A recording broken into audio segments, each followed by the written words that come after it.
What's up guys, welcome to the video. So today I have Scot Sedman with me with his Celebrations winning Boujack deck profile. Again, this is from the meta report from this week as well as Jamie's one. Just to clarify, our celebrations are local level events because there was someone commented on Jamie's video about this, because in the States they're all massive big events, but these are in the UK, they are local level. So welcome, Scot. Hello. And congratulations. You may remember Scot from the German deck profile which you did before, so this is your second time on the channel, and very lovely to have you here. I always like being here. And yeah, how many people were actually at this particular event? What is it? I think we do have a big locals in Lincoln. I think it was about 8 people in total. Oh, 8, okay, 9. right. So it's just it's a locals winning Boujack deck. Yeah. But yeah, it was still a celebration. You still got your legendary player map. I'm very happy about that. Yeah. So And the sleeves. and the Can't forget sleeves. Yeah. The sleeves are nice as well. But yeah, let's jump right into your deck, which is on screen now. So yeah, do you want to just run through your sort of card choices, and also, if people don't know, just how the deck works in general? Okay, so I guess we'll start with leader, probably the most important part of any deck. First one is once per turn when you play a Boujack Brigade, you draw and you get plus 5k for turn. Pretty simple effect, and you're going to be doing it every turn. If you're not doing it every turn, you're doing something wrong with the deck. His second effect, on which is why he's super useful against early aggro and basically anything, combo a card. If you combo with 2 Boujack Brigade to any battle area, you can choose a card in rest mode on your opponent's side and KO it. And so obviously if it's got barrier, it's safe. But for the most part, all the early aggro cards like Bardock, Crit Hand, you know what I mean, all those cards, Yeah. pop straight away. So it's really good, and then it's negated for the turn, so it's a once per turn effect essentially. And you can do it in your turn and your opponent's turn, so it's really cool. Okay. Yeah. And then we get to like the weird part of the Boujack leader is you flip over, you awaken. No, there's no draw 1, there's no untap 2, there's no draw 2. It's just flip Just over. flip I think it it's over. the only card. I think it's the only card in the game like this at the moment. Yeah. I believe. Yeah. Which is kind of weird, kind of useless, kind of not. There's some weird synergy you can do with it, but it's still just I'm just gonna flip him over. Yeah, you get the 5k, I suppose. But then that has to be in your. It's weird. It's a whole thing. I can't even understand it. I mean, I can sort of see it from a balance point because you can just constantly do the, which is, you might be thinking like, how the hell do you get the cards out to do that turn 1? I'll explain the Boujack stuff in a second. So on the working side, 15k base. He can combo cards in rest mode, Boujack Brigade cards in rest mode. Really good effect. He gets to, when you play it, you draw 1, but he don't get plus 5k, which is like, okay. And then obviously the combo 2 KO a card in rest mode and negate for the turn. So that's the leader. A bit weird just with the awaken, but like really underrated, I think, because like that plus 5k for just playing a card you're going to be playing anyway, as well as the draw. So if you're going to stall someone out, it's really good because you don't have to attack to get the draw. It's also, people are not necessarily going to want to 20 like from one attack. I mean, from experience, like initially, at least early game, they're not going to want to do that, because why would you drop 2 cards essentially, or 1 card? You know what I mean? The advantage is there. On Boujack stuff in the deck first. The main board is 2 Krillins. Didn't really see it, but it was in case I needed that little bit extra pressure, or just needed some life or something. It was just really there as an advantage. I didn't really see it, and I normally sided it out. Was pretty self-explanatory for what comes in with the 4 drop. The evolve for big boy And I think that's an entire magic and Nimbus. The only reason I'm not running 4 Nimbuses is because I didn't have 4 Nimbuses on the day. Don't know how I managed to do that. I have like plenty of cross-world stuff, but I mean, yeah, I think Nimbus is pretty. Like you need Nimbus now, for this particular format, and I think the how's the Crushable for you? Because I think it's a really good card, but whether in the main or really not. good. I only put 2 in main. Obviously, if I had more, I would have put an extra 2 in the side. But because my side's not complete by any means, it was just throw together what I can at the time. I'm in handy like maybe once. The problem with this deck is you tap out quite a lot. You never really have it there. It was more of a case of lately, if someone was going to drop a big bomb or a mirror, well, no, not mirror, because mirror gets. It's got deflect, yeah. Yeah, but just basically in case of anything super threatening, it was there, and it helps to lock when you lock out your opponent essentially. You drop the 8-drop on turn 4. Any turn after that, Crushable just keeps everything in check. Do you want to so just really run through how you're dropping the 8 on the turn 4? Yeah. So Boujack, the Plunderer, which is still like one of my favorite card names in the game, evolves for fun. If you're at 5 or more life, you tap down your opponent's everything. Barrier, because barrier. And then his effect is like insanely good. So good. Every card, at any point, they have to drop a card. This includes the untap phase. So every energy your opponent untaps, they drop a card. The leader card, the battle cards, everything, they have to drop a card for doing so. It's crazy. It's crazy. I think the most I got to drop was 10. Wow. It was bad. I felt so horrible, but I was also like super satisfied with doing it. It was violent. That was against a really good aggro deck as well. That was like, well. But yeah, to get him out really easily. So there's multiple ways of doing it. Boujack are the 2 player cards. Like you play them, you can play more Space Pirates. It's probably best to get Goku out. So Boujack into Goku, because when you play Boujack, you can play a 2-drop from your hand. So Goku naturally.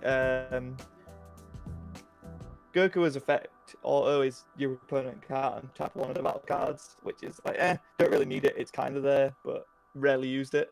But his activate main is tap 1, place it in a draw. Play a 3-drop Boujack from your hand. The Agent of Destruction Boujack, which is super handy, or it could be Space Pirate Boujack. So both are really good choices, and that's the reason I run 4 of them at both of them at 4, because it's like I need to see that what goes into my turn 4. So ideally you can get your turn 2. Okay. Crazy good. Because when you play him, he ignores barrier and rests something, and he's a 20k body. Goku's activate main after he's attacked, so you're getting advantage on the 15k swing, then bringing out a 20k. It's the deck just goes when it goes, so good.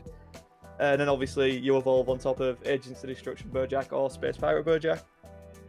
You can swing, but like better safe than sorry sometimes is just playing the guy, because you want to be able to make them drop their hand essentially, because more often than not they'll be dropping cards they don't want to drop.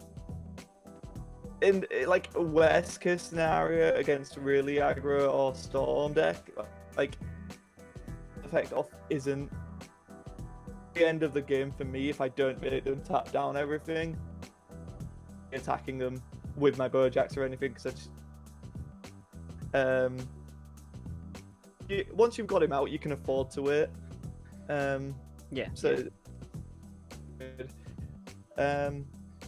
So like the Space Pirates, they're all about getting the Bojacks to hand essentially. Space Pirate Beater, when you play him, you top 5 Bojack Brigade to hand. Boujack, like I said, when you play him, you can play a 2-drop from your hand. And when you combo with him, you can rest some. So it's again really handy. So say if your opponent's attacking with something small and they have something big ready, you can combo with Boujack and something else from field and just kill off what they were going to attack with next. And also you've just comboed 10k. Like, it's really, really handy, nifty stuff. Zangief is the same. When you play it, you can play a 1-drop from your deck, which is... So you can play Zangief, get a Boujack from deck, and then play a 2-drop from your hand. Downside is the Beater, Boujack, and Zangief can only have 1 up on the field. Really balanced, because if you could do this more than once in a turn, it would be horribly terrifying. The only one that isn't limited to this is the Boujack and the Boujack and Gurkha, which you can have many of them on the field. They're not really nowhere, so I think that's why they let that happen. Yeah, I think.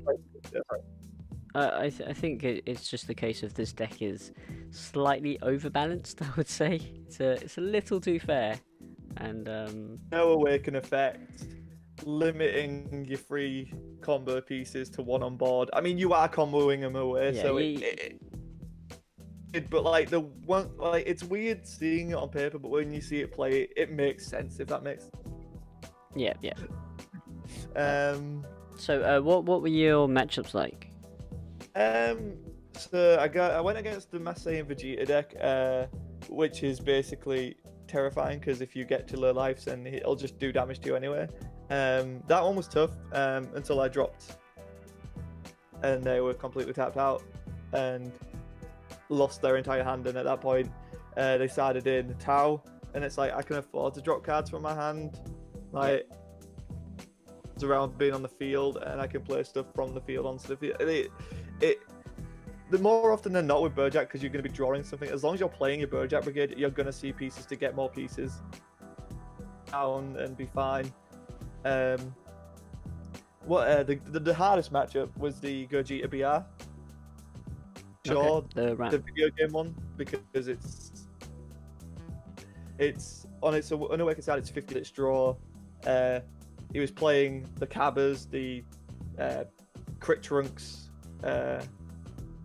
really early aggro, which is why I'm really happy I had the Crisis Crushers inside, because game 2 sided all of them in, got it to hand.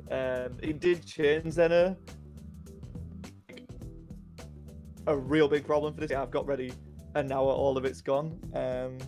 But then I drew a Crisis Crusher again to combo out and stuff like that. So it was tough. I managed to get the draw, but like in standings wise, was enough to put me at the top spot. Like that third match, I wonder how it would have gone. What other matchups? I can't remember the other matchups. There was a Pan. Okay. So you didn't play against stuff like Super Shenron, Dende agents. No one really wants to play Super Shenron at my locals, which is nice. I get that. Players. We have a really good set of players. All about exploring stuff. So obviously, like as soon as I saw Boujack, I was like, yeah, I want to be a space pirate. But there was a the new Boo stuff, which was such a weird problem for this deck because they're playing from the energy, and we play the one that has barrier. So then it's like, okay, I can't do anything, and getting under at one point with the Bouhan, the new Bouhan, which I was like, well, that's a way of getting around Boujack's effect. It was weird. I managed to basically it came almost to a deck out with Krillin and a Agent of Destruction locking a leader down as well. The leader locking down Shenron's also hilarious. If they're searching for their balls and then can't search for their ball, that leader down, they can't search for balls next turn. Throwing Shenron behind like that, it's crazy. Okay. Game plan out the window, and it's great. The best thing about this deck is, so I can open beat Boujack into Zangief, or I can just open Arrival of Space Pirates. 12 cards that I can realistically open, and with our mulligans in the game, it's ridiculously consistent that I'm going to open them. Yeah, the mulligan system really makes a lot of decks just consistent, really consistent. Problem with Space Pirates is play it, choose a Boujack brigade, 2 or less best mode. So naturally the target is Zangier, and then Zangier into another Boujack brigade from deck. So then you just get, not even using cards from hand essentially, you're just getting cards from your deck onto the field. Granted it's in rest mode, but it's not the end of the world, and you're getting a draw from leader and then plussing them up. The deck's super consistent and then just super advantage. Like, and once it gets going, opponent doing their plays, it's great. Farewell is probably drop to 3 in favor of, or maybe 2 in favor of more Nimbus and Time Magics or something like that. But it comes in super clutch when you can do it. It's essentially, it's an activate battle, so cards that can't be countered and stuff doesn't matter. You drop 2 cards from your hand and choose the attack, or choose a card of rest mode and KO. I should say.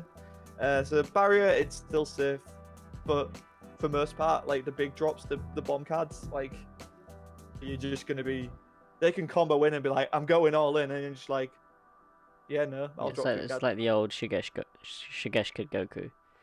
Yeah, it's I mean, not as good as that, but still, it's nice to have that option, especially if people don't know about that card. It's crazy good. Quick Shift Goku, it's in there for just getting cards if I didn't have the right cards, but most of the time I did, and it was just sided out because it was. I like them in theory, the Quick Shift cards, but in practice, for this deck, it wasn't very good. Maybe in another yellow deck it'd be good, but it's just that because it costs energy. That's probably the main thing. It hurt the deck more than it was. Zangier, the super combo, is sparking 5, which is easily met since you're comboing stuff, and it's at 5 or less life, so you can keep on that 5 life for your effect. It's really handy. Nice. Yeah, that sums up the deck pretty well, to be honest. It's like, if there's any questions you have, I'm happy. The sideboard is just a thrown together thing. I knew aggro was going to be the main problem of the deck, so 4 Crisis Crushes, another Plunderer, which in fairness I did end up siding in quite a few times, because there was times where I could do the combo, but I didn't have a Plunderer in hand, so I was like, I mean, I should be seeing it, so I put in a 4th Plunderer every now and again. So like it was crazy, but like the point is, like, you can lock your opponent out of the game. Not having that leader being able to attack it surprisingly throws a lot of people off their balance, like especially with leaders like the Gogeta BR, which is double strike. Having that not attack me for survival, essentially. You kind of lose the insurance. I like to keep my leader like as one of the last attacks, just in case my battle cards don't go through for whatever reason. Like, not having that, and like it's also an extra draw that most people rely on, is even if this attack's not going through, I'm swinging and getting a draw. You know what I mean? Like, so limiting that, it kind of makes them be like, I have 1 less guaranteed draw this turn. Like, I don't play safe, because even if you counter a draw, so it's like, well, you can't untap it, which is a hindrance to you weigh it out, and I think most of the time locking down their leaders is insanely good. Yeah. Like, and then most of these cards, they don't have crit. You can give Bojack's crit by sacking off Zangier. Don't really need to. Basically, it just comes down to math at that point. Is if you've got Plunder on the board, how many cards are my opponent going to untap? Can I afford to hit them? If yes, hit them, and then they're just going to drop it all when they untap. If no, you can wait a turn, because they're going to drop their hand, so they won't have many players anyway, and just deal with the board with your comboing off of your normal cards. It's horribly effective. Okay, great. I think that pretty much sums up the deck. And if there are any questions, of course, leave them in the comments below, and I'm sure Scott would be more than happy to address them. And I think that's pretty much it. Do you have anything to add? With the expansion sets coming out. Oh, right, yeah. Expect to see this deck reworked a little bit, and I'm sure it'll be topping the meta reports in weeks to come. I'm guessing that, I mean, people might start playing Super Shenron and then it might be a bit of a problem, but we'll see. I'm still confident this could probably go against Super Shenron. Okay. Maybe. Fusion is my best friend, so. Strong words. But yeah, okay, yeah. Thank you very much for coming on, Scott. Do you have any shout outs? Just shout out. I'll shout out my locals, Comic Culture in Lincoln, Goliath Games in Lincoln. All of our players are always fun to be around. You know what I mean? It's such a good locals to have. It's like, but it's mainly just experience in the game. Like, it's great. I love seeing Bouhan, like the new Boujack was great. It was super fun. I know there's some Super Shenron players waiting in the wings, and we also get a lot of people from Peterborough. So shout out to them. They're nice guys. It's good. If you're ever around Lincoln, please come and check it out. Thursdays and Fridays every other week. Good stuff. Good stuff. Well, yeah, again, thank you, Scott, and thank you guys for watching. Please leave a like if you enjoyed the video. Again, leave your comments below, share, all the social media stuff, and remember to sub for more content. And I will see you guys next time.